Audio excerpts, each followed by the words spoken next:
Welcome to a new update. Today it's Sunday, it is altcoin time. We're going to discuss a few topics on altcoins that I think are important to understand. It's going to be a little bit of a free flow video. I think those are probably the best, to be fair. If you like the videos, make sure to comment beneath. I would like to get in touch with you all because things are changing a little bit on our side. I'll get to that in a little bit. But before we continue, make sure to hit the like button, subscribe to this YouTube channel. This video is sponsored by Bitfavo, which is my go-to broker and exchange where I trade my altcoins for swing trading. They have got a lot of altcoins. I like to divide it between exchanges because having only one exchange has a lot of exchange risks, which I do not want to have. Hence why I use several. And Bitfavo is the easiest to use exchange in Europe. So if you are just into the markets and you're looking to buy and sell your assets in a very sufficient and easy way, Bitfavo is the way to go. Not only in the Netherlands, but everywhere in Europe. Now, before we start talking about altcoins, I think I've been running this YouTube channel for 5 years now. The last few weeks or months, I've not been making too many updates during the week. That is because it's just a very busy period for us.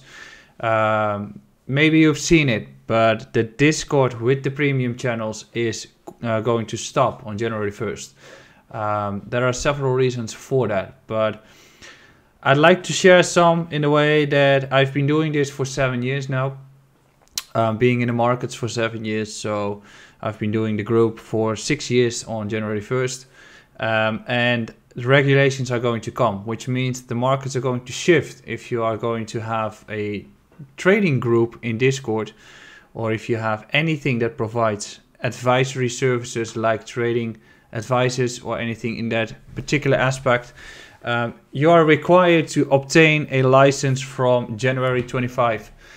Which is called MiCAR. It's a European regulation, which is good for everyone because it is going to provide a framework so every big investor or every big institution is going to obtain the license.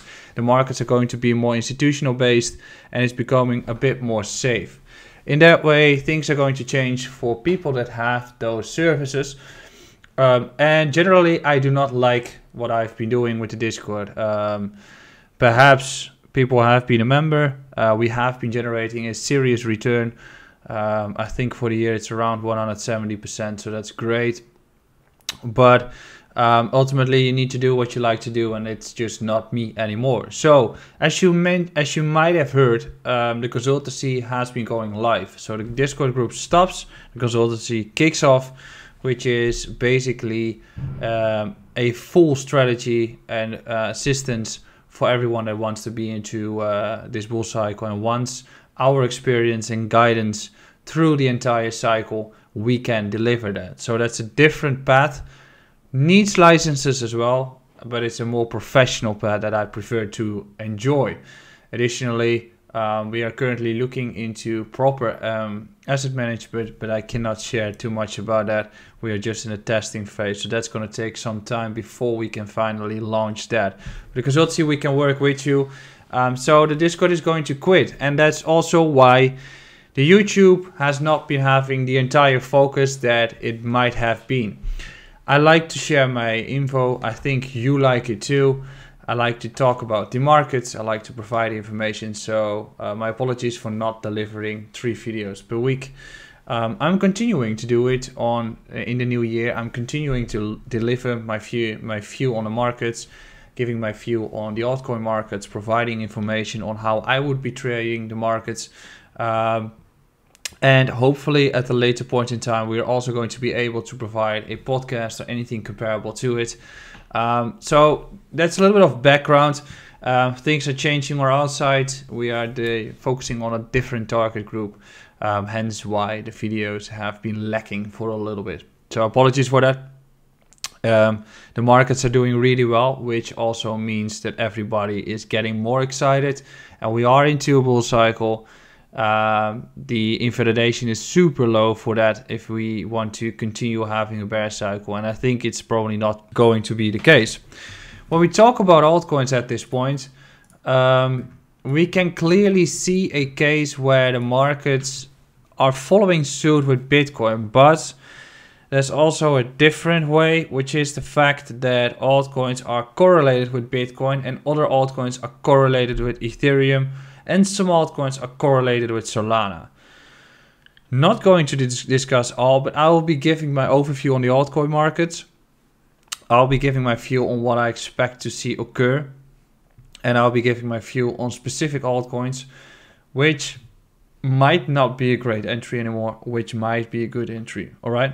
So when we look at the markets at this point, we can clearly say Bitcoin has been carrying the entire markets. The momentum is heavily skewed towards Bitcoin given the potential approval of the ETF and also given the Bitcoin halving that's going to occur, which means that Bitcoin is pushing towards that actual event, showing momentum, delivering momentum, providing returns for people holding the actual asset.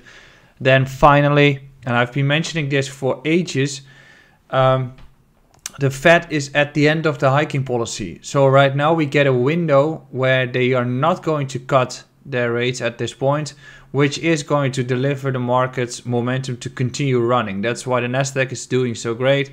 That is also why the indices overall are doing great, but also gold. And Bitcoin is very correlated to gold at this point.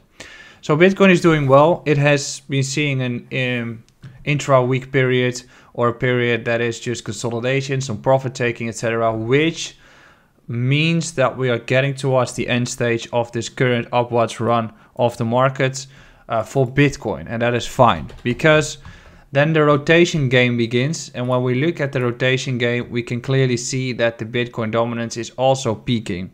Very comparable to the period we had in the previous cycle, but it's getting towards a stage where we're going to reverse. And probably that means that going towards the event of the Bitcoin ETF approval, the volatility is going to slow down, the upwards momentum is going to slow down, it starts to become a consolidation period, which means that the rotation is going to go towards assets that have been moving in the spotlight or that have been moving in the shadows of Bitcoin, which means that that is going to create the money flow within the crypto cycles. Conclusion, most likely Bitcoin is getting towards the end stage, which means that Ethereum and other assets are going to follow suit. So when we look at the total market cap, we can also see that there is a strong momentum. This one is not ending at this point, but we are into a stage of at least some sideways action, which means that that rotation game is going to occur.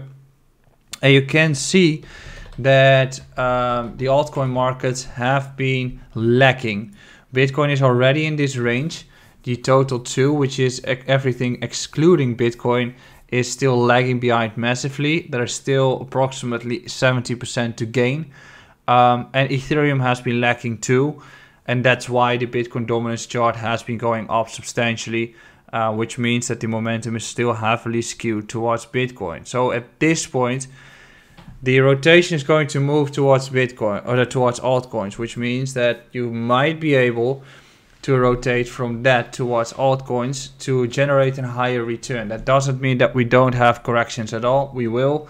But at this point in the markets, I think buying the dip overall is a good nature to go for.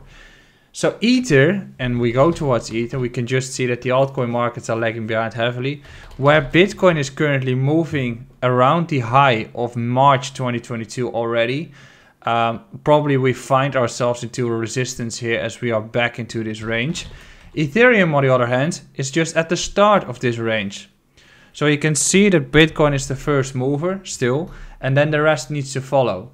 So in this case, Ethereum is most likely going to follow suit in Q1.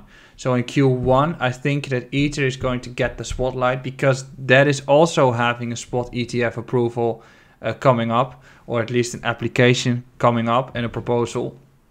So the momentum is shifting from Bitcoin towards Ether, generating that we might be facing a potential upwards return there and that people are going to focus there, which means that everything surrounding the Ether ecosystem is going to run too. ERC20 tokens are going to run, just like we are seeing BRC20 tokens doing really well as Bitcoin is doing really well. Solana tokens like Bonk are doing really well and everything into the ecosystem of Solana. Solana is currently generating momentum, and that's how you can see that ecosystems on itself are correlated to each other, and that's why rotating your money into the cycle is essential to make sure that you can generate a higher return. That comes to the part that there is also going to be a case of altcoins not going to continue moving, or at least peaking out. And this is a subjective statement, which means that if you are looking at tokens like Injective, you might realize that we are probably finishing off the run here for Injective, or we're getting close, and you need to ask yourself something like the following. If you have $1,000 to invest into the markets and you see the chart of Injective, what are the odds that it's going to correct? If it's going to correct, how much am I going to lose? And if it's going to go up, how much am I going to win? Injective ran from $7 towards 34. It can still go from $30 towards 40-ish and then correct down, but probably the upwards is done. That means that there is an upside of 20 to 40%. On the other hand, if you're looking for this chart and you can see it, that there is a big gap all the way towards $18. At some point, it's very likely that we're going to see that number. If the markets are peaking, or if the rotation game happens, or a correction, anything like it, retests do happen. And this is a weekly chart. On the daily chart, it's also the same. So perhaps we correct to $20. That has a certain chance too. And then you get into the number that if we go to $20, it's approximately 30% that you will be losing. So it's not a plus AV move. That is totally different from the thesis of or analysis of the case of whether or not Injective is going to continue moving. But I know that most of you are investors in swing traders, and you're looking for the big gain, which means that you're looking for assets that have not been running like this, which means that you need to put in the effort to research these specific assets.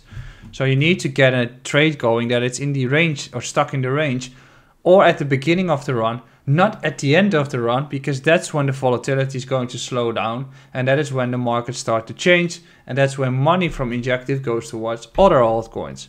And you can do the exact same for some other altcoins.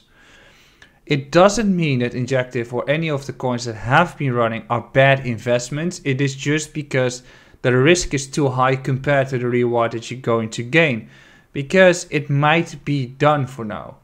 And there are still assets that are likely to go after Injective and that receive the rotation game, which, for instance, coins like Arbitrum or Optimism are technically at this point still consolidating. So it's finding itself into a resistance zone, and I think 130 is the actual crucial level.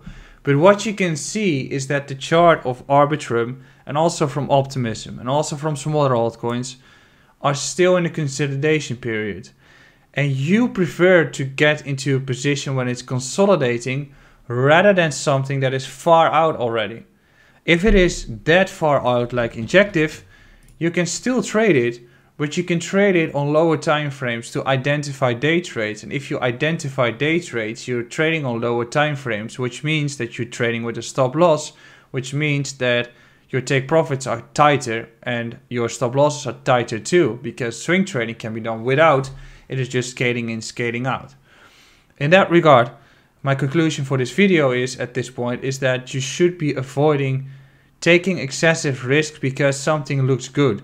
Just look for something that is still in accumulation period.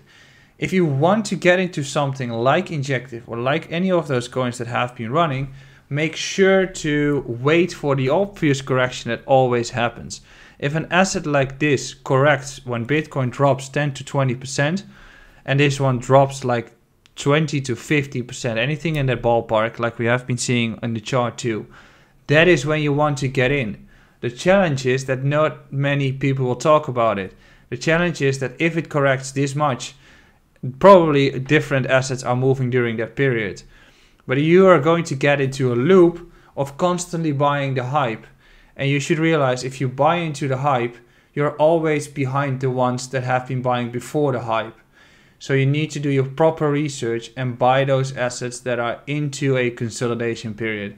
If you do that, if you have been buying Injective, for instance, in a period of consolidation, you would be into profits and profit taking, and you are in front of the people that are lagging behind and are taking the entries right now. Because if you take that strategy in 2 years time or a year time, when the markets are going to peak out, you are part of the bag holders of the next bear market. So make sure to get your strategy in line. I'll be back at least next weekend, hopefully earlier, with a new update. Make sure to hit the like button, subscribe, comment beneath if you enjoy the content. Have a wonderful day. Ciao.